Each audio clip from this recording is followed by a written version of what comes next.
NAS moo ko autorisé ko amul fukki at ak juróom-ñett mënoo ci bokk.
Chéri kooka loo def neex na bu dee ay nax sax baax na yaay sama coon may sa jaaga keneen ku dul yow mi bëgguma bés bi ñu njëkk a gisee la miir danga jonge ci góor yow mi bu ma waxoon li ne ci yow mi naa bay mu sedd ndax du waxu fi bët mooy xool waaye xool mooy gis fu ma mën a xool yow lay gis sa jëmm ji ak sa takkandeer guddi gi yow lay jandeer sa rafetaay dafa yéeme moo tax ma jàngi karaate ku la tooñ foog ñu laale noonu yi wax naan man ak yow duñ yàgg su desoon si ñoom duñu ànd bi ñëpp bañee yaa ma nangul gàcce ngala ma soxna si bàqul yaa ma jàngal mbëkkeelu bandi yaa ma fuyal toppatoo ma moo tax may dox di gondi yàlla moo ko dogal kenn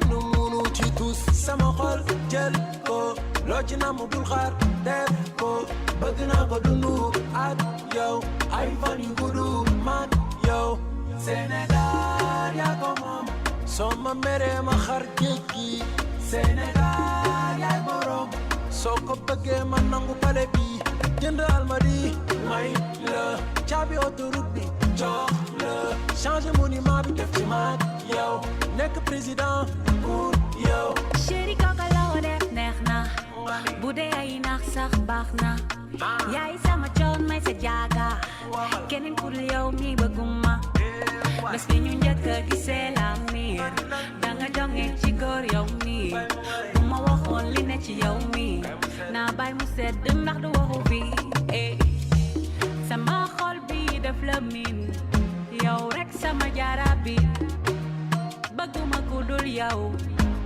nañ ma bàyyeeg yow sa yéene ëpp na waaye sa mbëggeel doy na ma aljana nga ma ci si ak yow ba firdawsi ayoole laaj ma nu ma lay woowe ayoole sama chocolat lay woowe jaw du jib chéri koko yaay boss fi ku bul boro ngay am fi ku mu neexul bul ñëw fi sama xol jël ko loo ci namu bul xaar def ko bëgg naa ko dundu ak yow ay fan yu guddu man yow Sénégal yaa ko moom soo ma meree ma xar géej gi Sénégal yaay borom soo ko bëggee ma nangu pale bi jënd almadi may la caabi autoroute bi jox la changé monument bi def ci man yow nekk président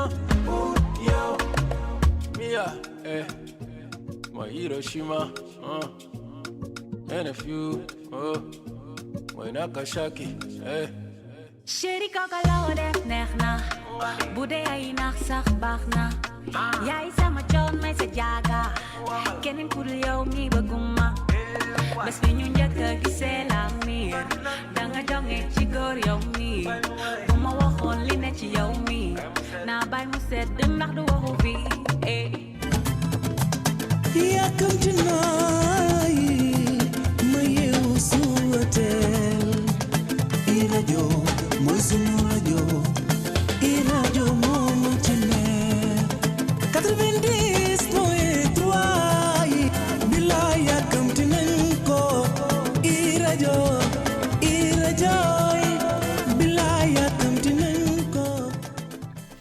Exactement, 10h23 sur iRadio 93. Ravi de vous retrouver, bien sûr. Nous avons parlé ce matin à partir de 8h30. Nous étions en compagnie de la rédaction et nous avons échangé sur le match Paris Saint-Germain, Real de Madrid. Ñu ne jamono yi am na ñoo xam ne bu ñu wéetee dañuy xaru ñooñu ñu waa Football Club de Barcelone la ñu tudd ñooñu bu ñu wéetee jamono ji dañuy xaru bu ñu ca jugee daal di àndandoog Alaaji Ibou Fall ci xew-xewu jamono. Nous avons partagé avec lui sur justement le limogeage de Pape Amadou Sarr de la DER et de la délégation à l'entrepreneuriat rapide, qui a été aussi remplacé par un certain Monsieur Souaré qui est de Goudiri, qui a remplacé Pape Amadou Sarr de la DER. Et puis dans Khorom Tchitchine avec votre opérateur de téléphonie mobile Orange, nous allons recevoir Djeba. Alors Djeba qui a enflammé la toile qui a enflammé la toile en ce 8 mars avec son nouveau single intitulé Somane Wow. Yo Jigen Bi Somane Wow. Mais avant cela, permettez-nous justement de vous rafraîchir la mémoire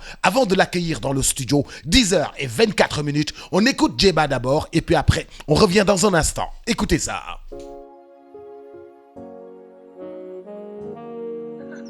Real on the beat.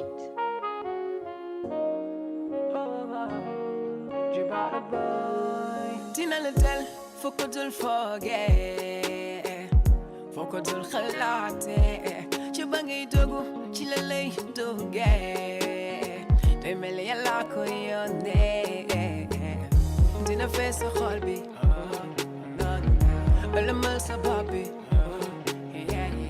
dootu amati principe ba fuwee nga lépp moo la gis ci moom sik yow lum lay def du yow rek yaa ko xam du lu nit ma la wax yow fi may yóbbu dafa mel ni musuma fa dem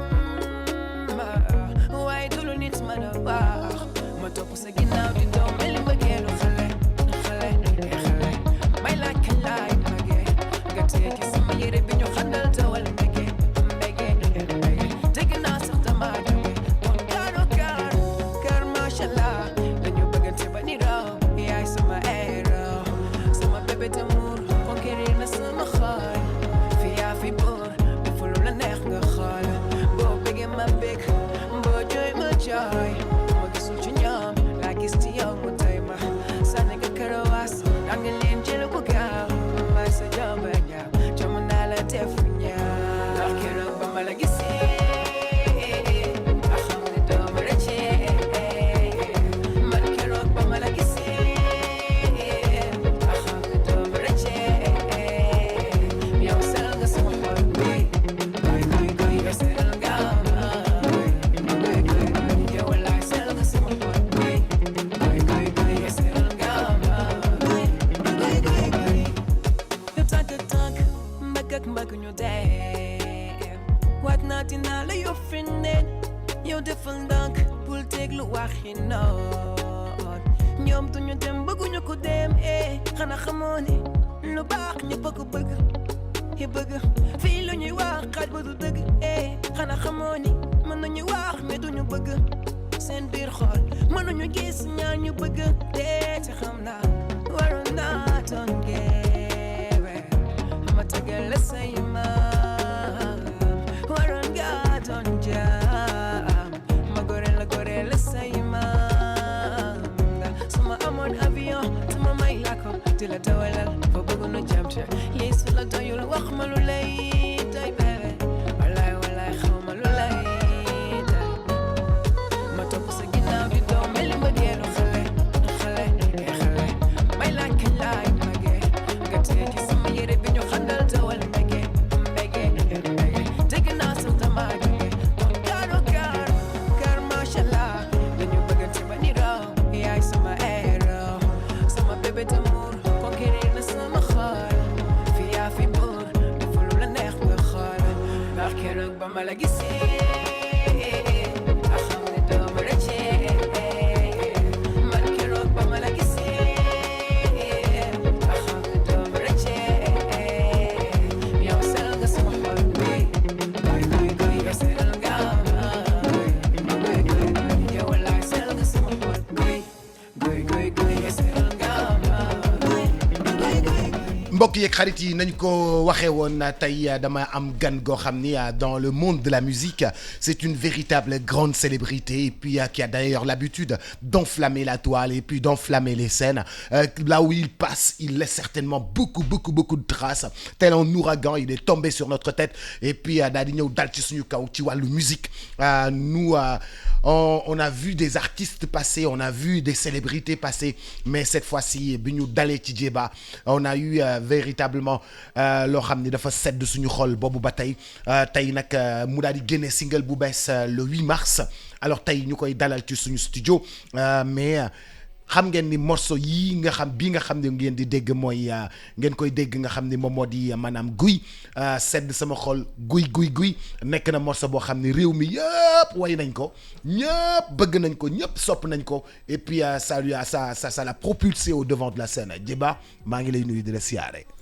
salaamaaleykum grand maa ngi lay nuyu bu baax a baax aussi maa ngi nuyu auditeur i rajo yëpp aussi tamit maa ngi kontaan bu baax a baax ci invitation bi vraiment. mbaa lépp jàmm. oui sant yàlla maa ngi sant. En fait nous on t'a pas vu venir. Ouais. On t'a pas vu venir, on connaissait pas Djeba. Mais à travers 2 ou 3 tubes sur la toile, on a découvert un artiste rempli de talent, un jeune artiste. Alors soo ma doon defal sa curriculum vitae, tu es passé par où dans l'art?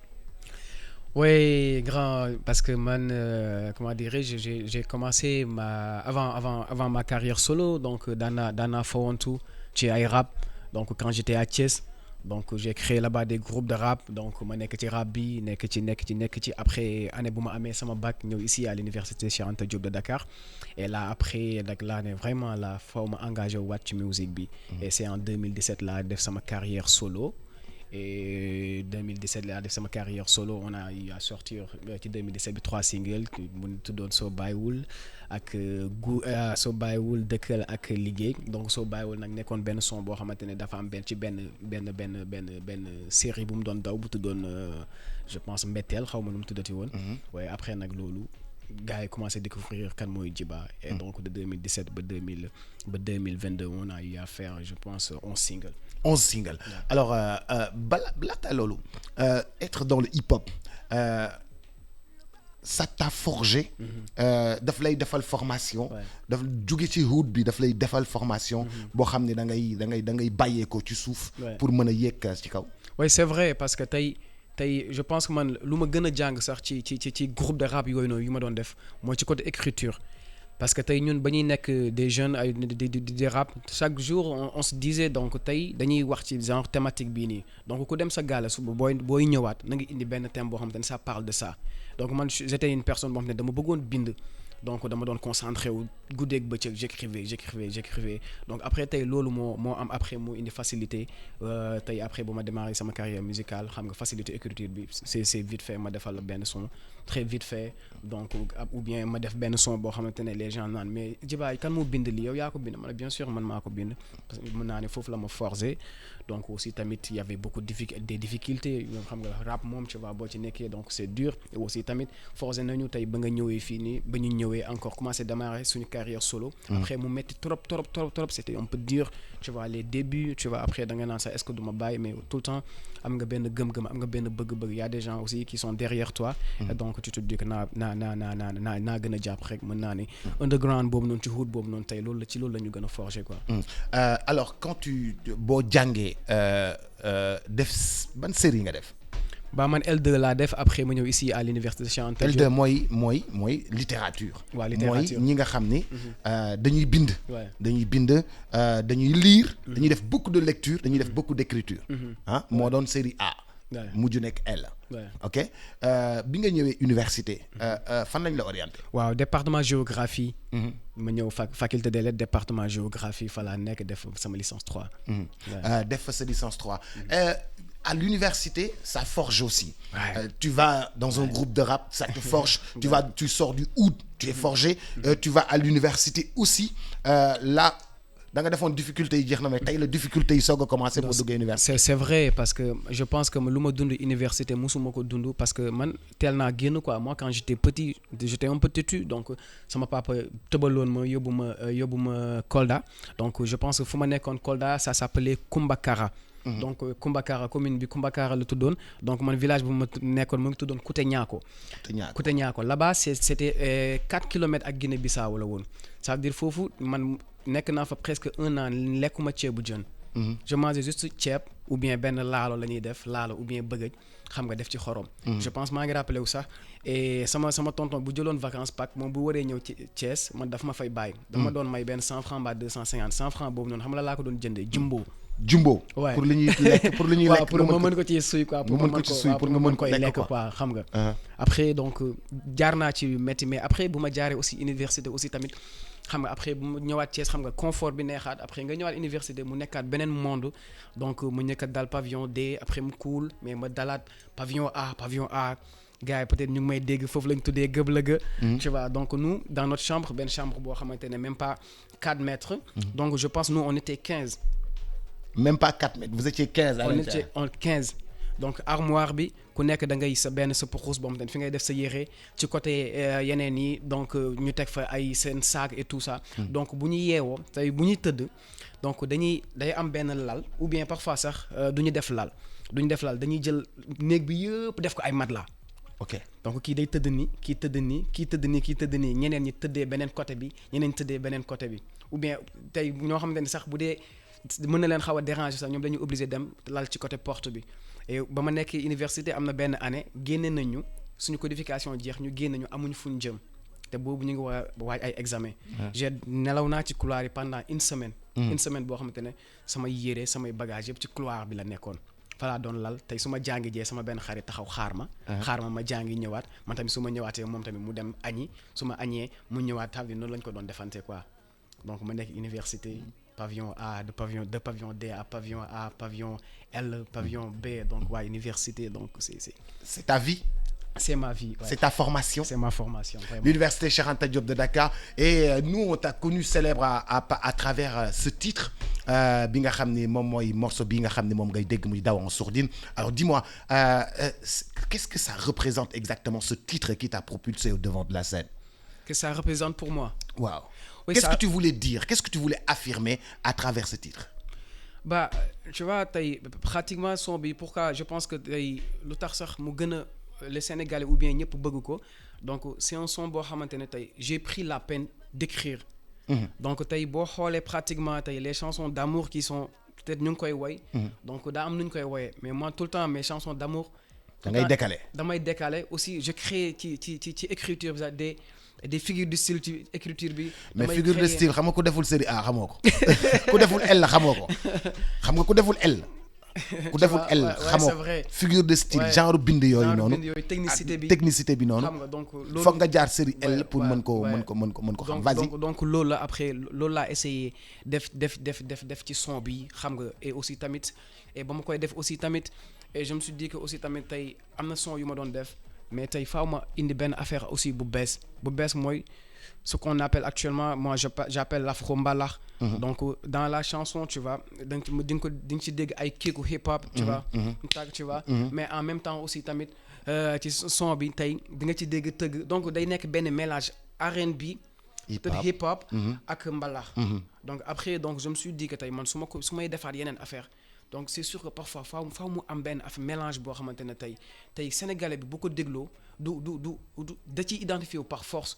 mais aussi tamit bu gaañ bu dëkk Nigéria gaañ bu dëkk fu mu mënti doon bu ko dégloo xam nga par force da ciy identifié wu ci son bi te loolu lañ ci am je pense tey boo xoolee commentaire yi dañ naa la moi je suis ivoirien mais j'adore Djiba ce que tu fais. Okay. Je suis djiboutien. mais dans l'écriture est-ce que c'est fait exprès pour nga bàyyil ñëpp refrain boo xam ne moom la ñuy wayaat. tu as laissé à tout le monde le temps même su ko xamul da ngay dégg mu ne goy da ngay dégg un Nigérian mu ne goy tu le vois sur le TikTok mais xam na ni moom xamul li muy wax lan la mais tu as fait exprès pour bàyyil ko ñetti vers yooyu effectivement noonu la parce que tey boo xoolee son yu gën a dox ci àdduna yëpp tu vois déglul refrain bi c'est quelque chose boo xamante ne c'est facile à capter tey j'ai parlé à un producteur français mu ne ma au Sénégal lan ngeen war a gën a def actuellement ci seen musique essayer de travailler sur les gimmicks mooy lan comme tey Nigérian bi am na benn son yu ñuy génn ou bien tay si ça parle de rien quoi mais juste benn affaire boo xamante ne buy daw di ñëwaat la quoi boo xamante ne tey chinois bi mën na di wax ou bien guy tu vois chinois bi da koy wax ñeneen ak ñeneen donc ñu créer benn affaire boo xamante ne par force day neex a capter par force nit ki bu ko déggee mu ngi chinois lu mu par force da lay accrocher c'est fait exprès on réécoute ça et puis on revient sur la nouveauté du moment écoutez ça.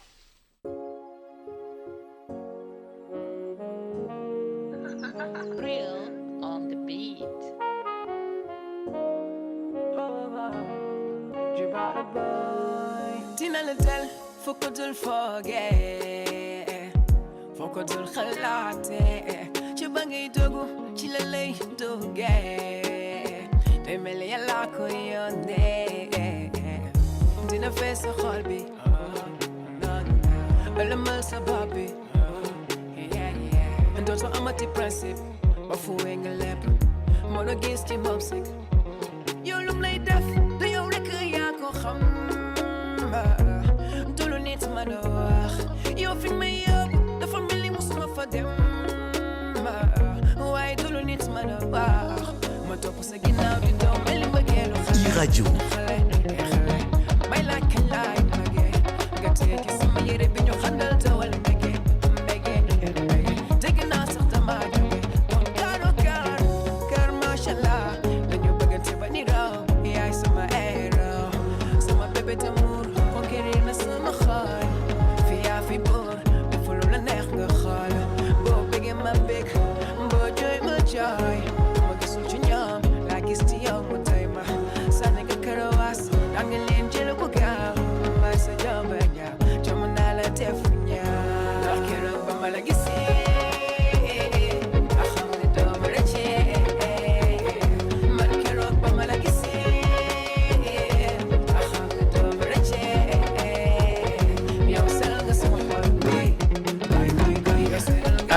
Mais Jeba, je voulais qu'on s'arrête un peu sur la vidéo. La vidéo a été percutante. Ouais. La vidéo de ce titre a été une vidéo percutante, une vidéo captivante. Qui a réalisé tout cela? Comment est-ce que le travail vraiment a été naka la ñu defee liggéey bi ba noppi dafa àndandoog ay chorégraphie yu simple tout ça dafay accrocher en fait le mélomane. Ouais, c'est vrai comme lu ñuy wax rek la simplicité c'est de l'art donc je pense que vidéo bi buñ koy def c'était ça nous a pas pris une journée. Vidéo tournage bi ça nous a pas pris une journée aussi tamit bu ñu amee son bi donc on s'est dit que ñun on s'est concerté avec l'équipe ñu ne donc son bi comme am na c'est dansant tu vois donc c'est sûr que parfois ñu am des gens yoo xamante ne dinañ fekk ci clip bi et tout ça après man avec équipe bi ñu réfléchir ci scénario bi et aussi on a trouvé un gars notre frère bu tudd Dra xam nga après mu ñëw réaliser ñu vidéo bi quoi donc mais donc à part la vidéo t'as un style vestimentaire reconnu qui est à toi, c'est ton style vestimentaire, des chemises qui parlent, des chemises bien portées, toujours bien portées. Ça fait partie aussi du tchatch de l'artiste, mais ça c'est fait exprès, c'est un choix boo xam ne mooy identité artiste bi. Oui, c'est ça man je suis une personne boo xamante ne je suis simple quoi pour dire vrai. chemise rek doy na la. waaw peut-être mën nañ def yeneen affaire mais dama simple tu vois j'aime pas ay accessoires yu bari xam nga des trucs yoo xamante ne mooy loolu dama bëgg tout le temps lu may sol rek na classe na cool na rafet xam nga na nga présentable aussi donc je pense que man kii bi loolu la quoi. Musique bi neex na vidéo bi rafet na look bi ça suit forcément ça a beaucoup de succès mais le 8 mars a été une date assez spéciale benn date boo xam ne dafa am lu mu déclenché déjà bi teaser bi génnee teaser bi a été tellement regardé tellement apprécié. On va regarder la vidéo et on va écouter ça et puis on revient dans un instant.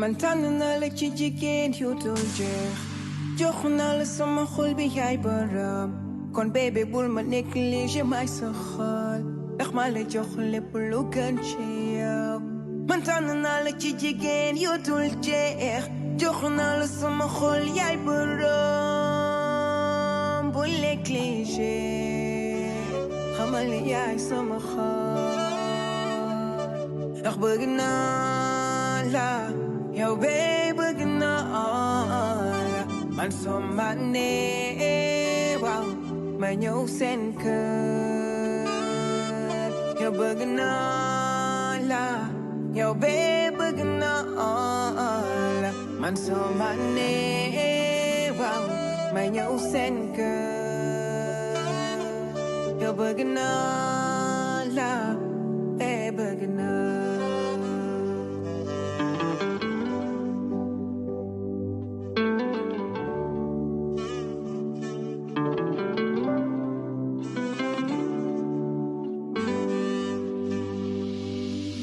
woo naa la téléphone jëluloo envoyé naa la message wuyu woo lan moo tax yow bébé lan moo tax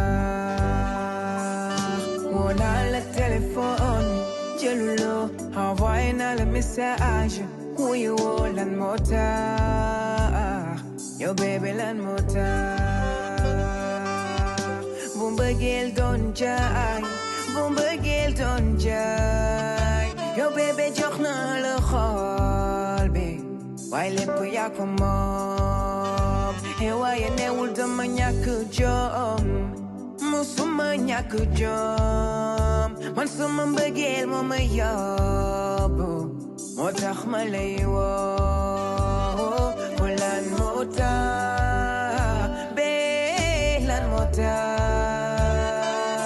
suma lay woo te bébé doo ma jël yow lan moo tax bee lan moo tax suma lay woo te bébé doo ma jël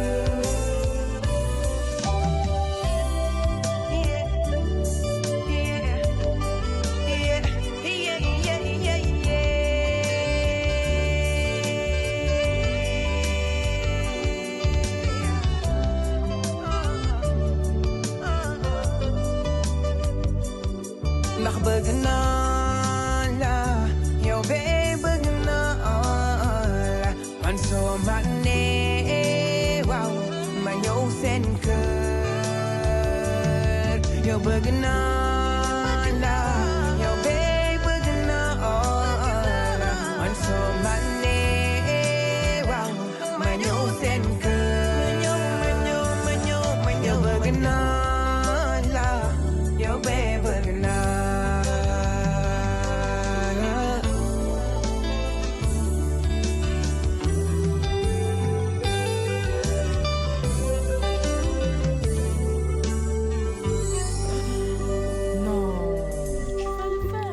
Quelle belle histoire da nga ñàkk jom wala ñàkk loo jom. non mbëggeel bi moo may yóbbu quoi. mbëggeel bi moo lay yóbbu des fois moo lay yóbbu des fois sa jom day réer. waaw sa jom day réer. sa jom day réer et lii réer si yow dina bari de. waaw mooy léppay réer kay. léppay réer mais boo dem pharmacie jënd ay comprimé jom. 2 matin 2 midi 2 soir pour nga mën a dellu soir. wala mbëggeel mu am nga mu la prescrire. ah ma prescrire la ko de. soo ma nee waaw. if you tell me yes. soo ma nee waaw. su fekkee ni wax nga ma waaw. ok su fekkee ni wax nga ma waaw si la femme te dit oui. ma ñëw seen kër. nga ñëw seen kër. soo ñëwee papaam ne la doo dugg. ba ma tëb. day tëb. mais da ngay def infraction saa waay. ba jar na ko tu vois lamb am bëggeel jar na lu ëpp loolu. boo duggee ñu dóor la nga gaañu nooy def nga dem bëggee la tax. ba bëggee la tax ma ànd ak boy bi dem faju ji. nga ànd ak boy bi dem faju boobu na la yóbbu nga foog. waaw c'est sûr dina ma yóbbu. Si la fille te dit oui. Tu vas da ngay dem seen kër. mais c'est une histoire que tu as voulu raconter parce qu'en fait dans l'histoire tu l'appelles au téléphone elle décroche pas. C'était quoi l'histoire en fait? Bah l'histoire bi quand j'écrivais la chanson donc c'est comme dama nekk ak sa benn copine tu vois donc ngeen am benn problème bu na pas de problème sax benn bif bu ndaw rek. après tu l'appelles mais du la décrocher. et tout ça donc après nga naan ko nekkuma ku ñàkk jom quoi. vrai que tey nit neexul tu vois tu appelles une personne. xam nga mu lay raccrocher. xam nga du la jël. xam nga mais tey loolu bu taxee boo demee bay forcer rek ngay insister donc dafa am lu tax quoi. parce que mbëggeel boobu moo tax nga koy topp di ko woo mais newul dama ñàkk jom quoi. et dans la chanson aussi maa ngi naan soo ma nee waaw ma ñëw seen kër. donc quand tu me dis donc ci yow la des boo ma nee waaw ma ñëw seen kër bi ça pas signifie ma ñëw seen kër toog fa ou bien naan fa ataay ou bien ma jaar gis la rek waaw du jaar gis la mais ma ñëw seen kër mooy ñëw gis ak sa papa gis ak sa yaay pour on officialise tu deviens ma femme et tout ça. Tu attends juste un SMS bi ñëw na wala ñëwul. waaw ñëw na nii. SMS bi ñëw na nii nee na la waaw wala waxugul la waaw. wax na ma waaw nii. wax na la waaw. ok tu veux officialiser mais dans la vidéo, il y a eu tellement d'émotions. Quand on regarde la vidéo, il y a tellement d'émotions. Le réalisateur a joué sur du recul, sur des avancements, sur la démarche, sur les regards de la femme, sur ton élégance dans la vidéo, sur de belles images. L'ensemble de tout ça fait qu'en fait, quel que soit li nga xam ni moom nga bëggoon wax ak gel bi, c'est qu'en fait ça a fait un tollé sur la toile. Comment est-ce que tes fans, tes amis ont apprécié ça? Ouais, parce que tu vois, y a un public il y a un public boo xamante ne parce que Sénégal y a dafa bëri public. Yes. Am na benn public de masse boo xamante ne tu vois, donc ñoom lu tendance bi tu vois, ñoom par force ils l'écoutent. Mais aussi il y a un autre public boo xamante ni il écoute la musique. La musique parce que ça n'a rien à voir ak lu ma doon def. Lu ma doon def. Ouais, c'est décalé. C'est décalé ak lu ma doon def. J'ai pris risque boobu noonu. Et je me suis dit que tey man waruma am limite ci musique bi may def. Of course. Musique bu may def. Donc j'ai appelé mon guitariste Henri, ma ne ko faut qu'on fasse quelque chose quoi bu différent ak lu ma doon def. Donc ça nous a pris le temps le son parce que c'est un son boo xamante ne où dañ ko enregistrer live. Donc le guitariste il vient poser, tu vois. Donc le bassiste il vient day ñëw poser, le pianiste pareil. Bu ñu paree son bi ñu envoyé ko Alain le saxophoniste moom tamit mu dugal ñu parewaat jëlaat son bi envoyé ko waat un autre batteur mu dugal batterie. Donc benn expérience la woon ci man quoi. Donc c'était pas un son boo xamante ne peut-être dama ciy xaar lu extraordinaire ou bien lu man mais benn expérience boo xamante ne tey ci sama musique la quoi. Benn expérience boo xamante ne dama ko bëggoon a partager ak samay fans, dama bëggoon a partager ak samay fans les trucs yoo xamante ne peut-être maa ngi koy def ou bien maa ngi koy liggéey loo xamante ne ça n'a rien à voir ak benn direction boo xamante ne peut-être xamee nañ ma ko comme guy ay genre rythme mais am na beneen affaire boo xamante ne tamit maa ngi koy def à côté. Lu bokkut ak loolu noonu. Et la stratégie sur la toile, c'était qu'en fait, tu envoies le teaser, les gens regardent le teaser et attendent la sortie. Ouais. D'accord? Teaser bi déjà bu mu ñëwee, les gens se sont enthousiasmés, enflammés. Tout le monde s'est enflammé parce qu'il y avait quelque chose qui arrivait. Les gens attendaient. C'est qui fait la strat sur les réseaux, sur la toile en fait? Bah moi je travaille avec mes gars. Mon chargé de com, je pense Djibril, pratiquement c'est lui. Chapeau Djibril, chapeau. Il réfléchit chapeau, presque. Chapeau. Ci sama côté communication tout les stratégies tout tu vois moom da ciy xalaat lu bari donc avec aussi le staff aussi gars yëpp donc lépp lu ñuy def rek c'est une équipe de jeunes boo xamante ne tey lépp lu ñuy def rek donc on vient on partage donc nan lañ mën a def pour jaay son bi nan lañ mën a def pour def lii après ñu réfléchir après ñu trouver peut-être lu gën bi ou bien loo xamante ne peut-être lii bu ñu ko defee lii ça peut avancer après ñu def ko quoi. Famara yaa ngi France bàyyi ñu gaa ngi Jeba gaa ngi lay seetaan ba France waa France may leen ñu rek ñu pare waa France may leen ñu rek ñu pare waa France may leen ñu pare jaajëf waa France merci beaucoup merci beaucoup waaw waa France mënuñoo bokk ci yëf yi nag mënu leen nekk France nekk fii seetaan leen rek réseau yaa ngi noonu seetaan leen en direct ci réseau yi noonu mais mënoon seetaan ba pare bëgg bokk ci émission bi wala da nga bëgg poser question mais dinañu bàyyi benn nit rek mu poser benn question ci kanam tuuti incha allah parce qu'il nous reste encore 8 minutes alors c'est sorti le 8 mars. Ça avait dafa amoon lu tax symboliquement mu waroon génn 8 mars. Bah côté stratégie donc. C'était pas Abdou newul du benn côté stratégie pour comme ça 8 mars bi peut-être mu tombé lii ak lii tu vois ñu génne ko non c'est du loolu peut-être son bi bëggoon nañ ko génne sax avant 8 mars bi mais aussi tamit on s'est dit que donc c'est l'occasion aussi tamit mu nekk journée internationale de la femme donc aussi tamit pratiquement Djiba il a tellement de fans ay jigéen donc tout le temps dañuy xaar ay sorties et tout donc je me suis dit donc aussi tamit nañ ko def cadeau quoi def ko cadeau pour la femme en général ouais. Alors comment tu interprètes toi en tant qu'artiste li nga xam ni mooy journée bi nga xam ni moom la ñu jagleel jigéen ñi di leen célébrer le 8 mars en tout cas moi en tant qu'animateur pour moi la femme on doit la célébrer tous les jours on doit pas attendre le 8 mars pour la célébrer moi la femme je la célèbre tous les jours quotidiennement yow en tant qu'artiste on célèbre dans le monde le 8 mars la femme c'est quoi ta position? Ouais, on est de même avis, hein, parce que comme ni nga ko waxee donc jigéen mérito na tu vois pas 8 mars kese donc jigéen feetam c'est tous les jours la quoi tous les jours warul nekk juste 8 mars rek peut-être dañu jël date boobu rek je sais pas pour comme nous fête des pères amee parce que xam nga fête des pères fête des mères. ah siwul waay. Ouais, ouais. fête des pères dox la siwul waay. xam nga ay fête des pères fête des mères je pense que dañ ko def rek juste pour xam nga gars yi xamaat tu vois jigéen lan lay jëriñ ci société bi. valeur jigéen et tout ça parce que man j'ai toujours défendu la femme. donc je pense que j'ai fait même un son qui s'appelait Décoré. donc j'ai dit maa ngi naan naw naa sa yaay naw naa sa baay nekk doom bu mu jur mën na yor réew. donc man. donc dama gëm jigéen et gëm naa aussi tamit un jour peut-être jigéen war na mën a nekk président ici au Sénégal. parce que comme tout le temps nu ma koy waxee rek nu ma koy waxee tout le temps donc tu sais nous on a eu à faire les bancs jàng nañu et tamit bokk nañ ay jigéen je vois ci ay classes ci ay amphi mais da ngay gis sur des milliers de personnes mais da ngay gis ñoom nuñ koy bëggee ku góor gi sax du ko bëggee noonu.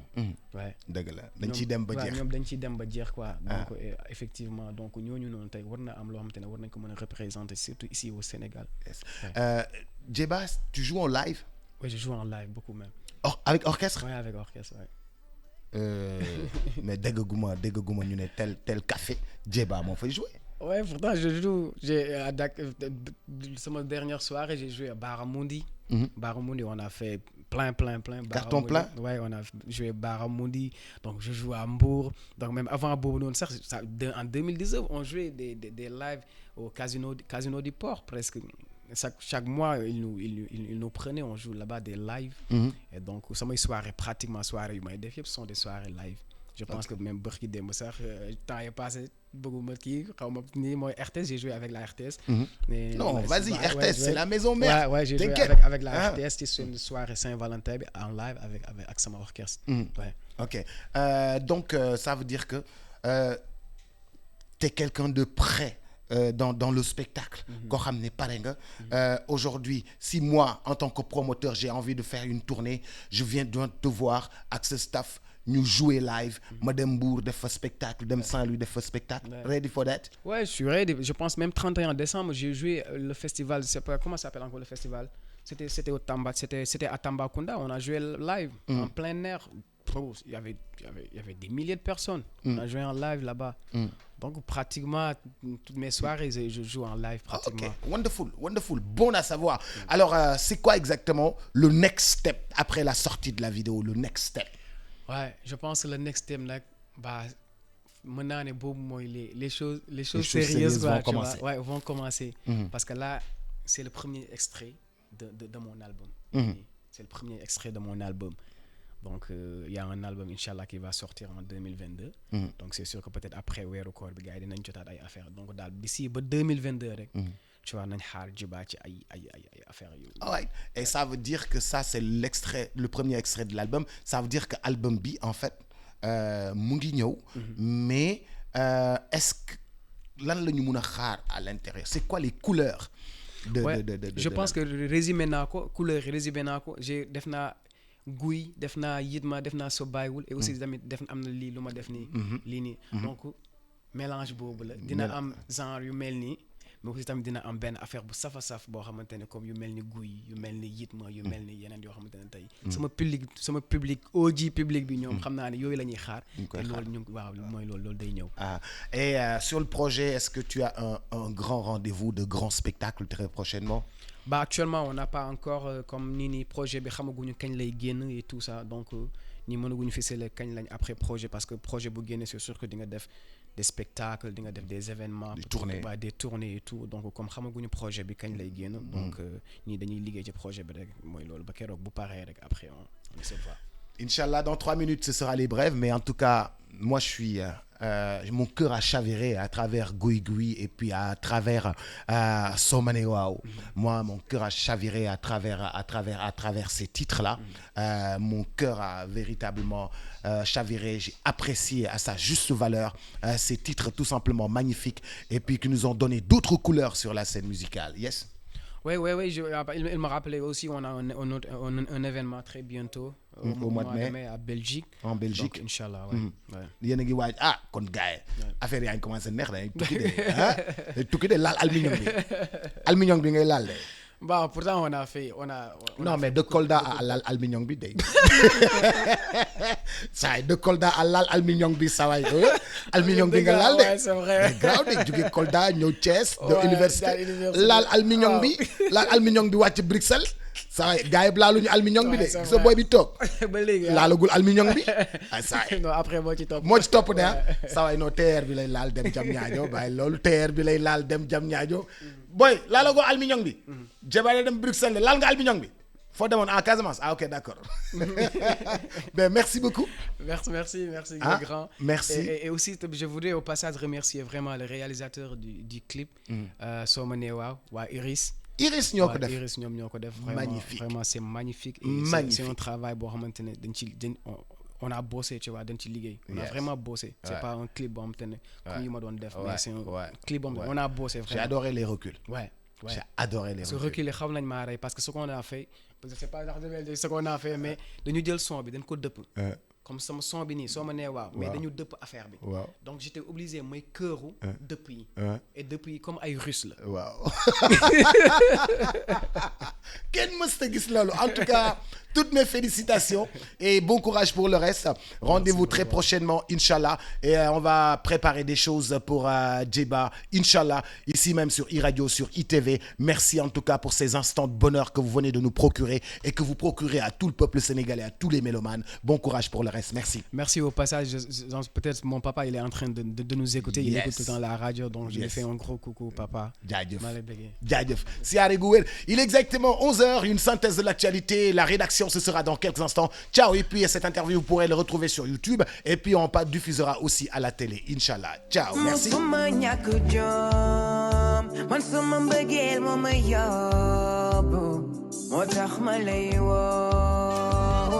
C'est la nouvelle que l'on attendait. Bienvenue.